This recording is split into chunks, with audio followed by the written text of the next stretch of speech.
النهارده هنعمل توزيعات بناتي شكلها حلو قوي وجديده، تنفع للسبوع او عيد ميلاد، وهنزينها ب3 اشكال مختلفه كلهم احلى من بعض.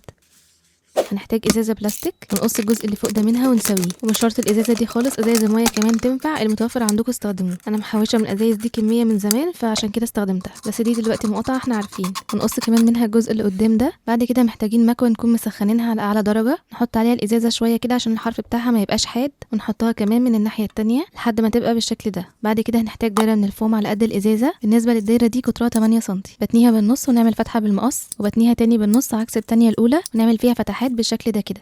نحط على حرف الازازه شمعة ونلزقه في الفوم، او ممكن تلزقه بسوبر جلو. كمان قصيت شريط من الفوم وعرضه 1.5 سنتي ولفيته على الازازه من تحت كده.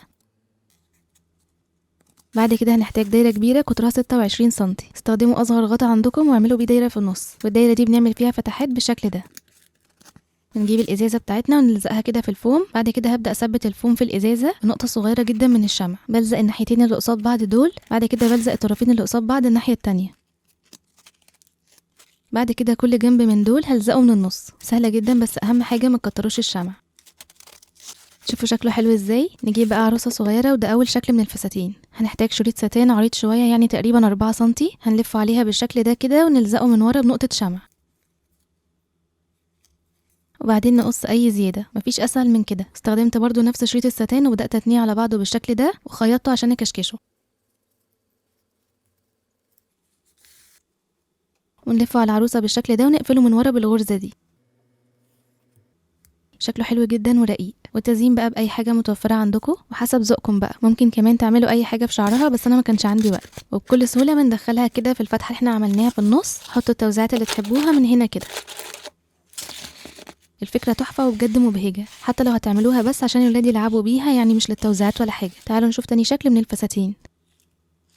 هنحتاج في الفكره دي توك، ممكن نستخدم التوكتين نفس اللون او الوان مختلفه زي كده، ونلبسهم للعروسه بالشكل ده.